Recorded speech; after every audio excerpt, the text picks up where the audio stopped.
What's up, everybody? Monster Master Godzilla here, and I'm here to continue my reviews of the Godzilla movies in the Godzilla-Thon. We're now up to Mothra versus Godzilla, also known as Godzilla versus the Thing, which, to be honest, I thought that was a dumb title. Godzilla versus the Thing. It just kind of feels like it almost sounds like a clickbait title, but it's really referring to Mothra.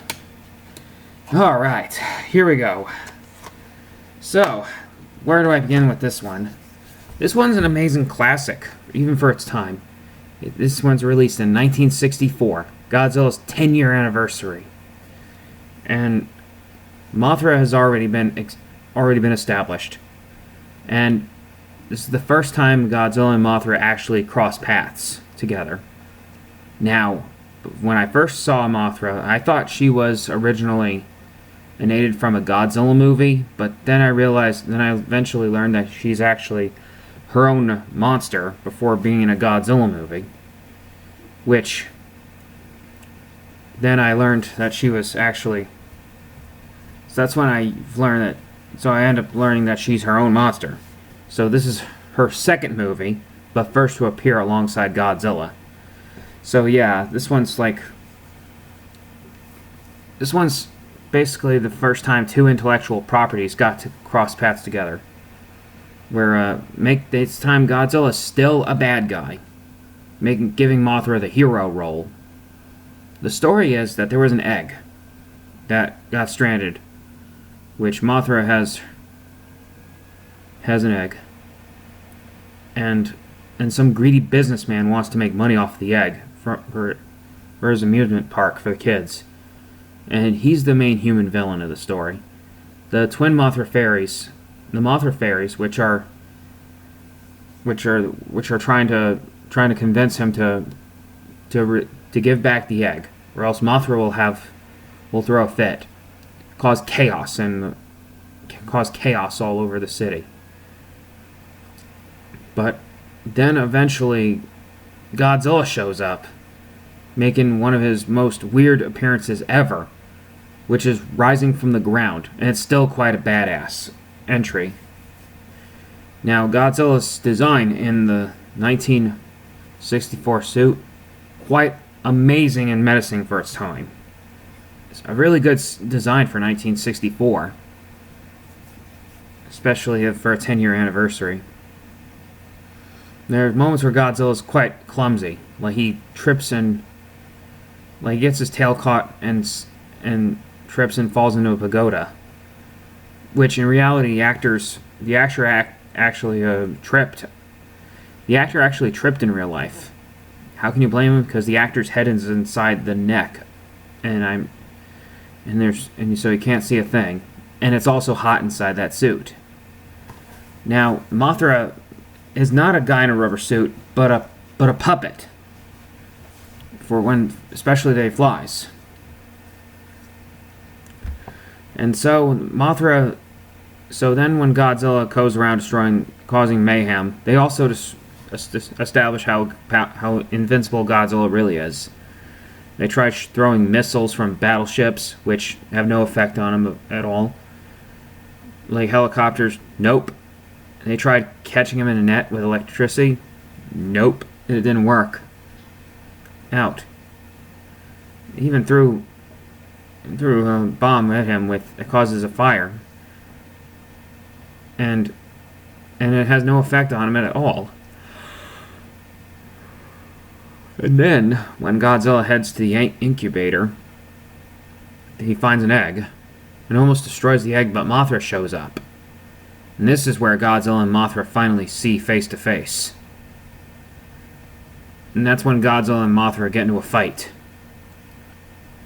And Mothra then fights well by dragging Godzilla by his tail, flapping her wings, causing gust attack.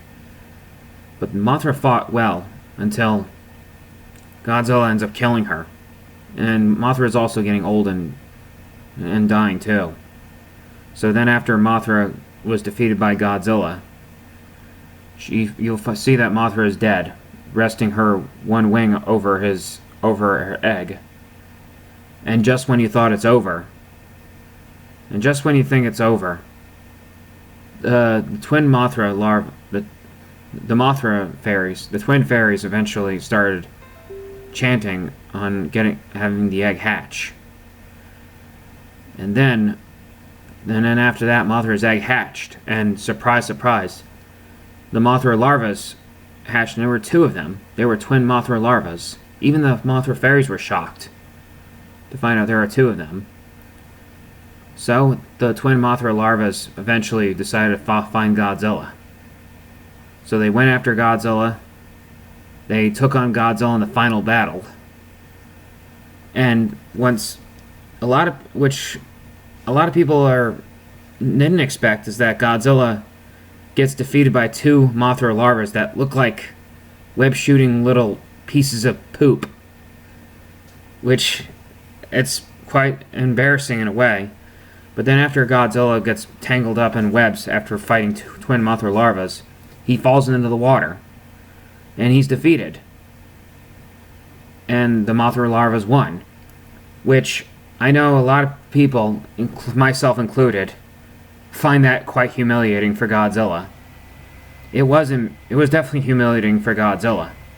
But it was quite empowering for underdogs everywhere.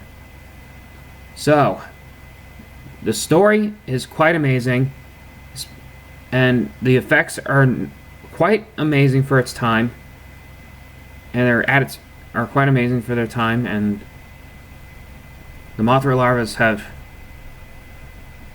Godzilla being the good guy, being the bad guy was amazing, which made sense to give Mothra the hero role, which that would make a lot of sense if they made like Ultraman the good guy, while Godzilla's the bad guy. Just saying, which I don't think that intellectual property will happen. But this storyline, making Mothra the good guy while Godzilla's the bad guy, makes a lot of sense, because Mothra is all about bringing balance to Earth, while Godzilla is an animalistic beast that was known to be a symbol of nuclear destruction, and he'll take on anyone who stands in his way. And that's pretty much how it is. And so the Mothra larvae end up saving the day, and they end up going back to Infant Island. So, would I recommend Mothra vs. Godzilla? Definitely. But if you want an understanding who Mothra really is, you gotta watch her very first movie. Which, Mothra had her own movie, before being in a Godzilla movie, which I will get to review that in some time. But this is Godzilla. But I will be doing reviews of other monsters franchises, which I'm not going to go talk about Gamera or King Kong yet. But all in all, I'll be doing the Mothra-Thon, maybe. But I know I most certainly do a Godzilla. I most likely will do a Gamera-Thon and King Kong-a-thon. So, with that said, would I recommend Mothra vs. Godzilla? Absolutely. It's one of the best entries in the Showa series. And you'll be amazed at what the next entry in the Showa series will be. And that's all I have to say, folks, and stay tuned for more. Next, we'll be reviewing Ghidorah the Three-Headed Monster. And that's all I have to say, folks, and as always, stay awesome, my Monster Masters, and I'll catch you later. Bye!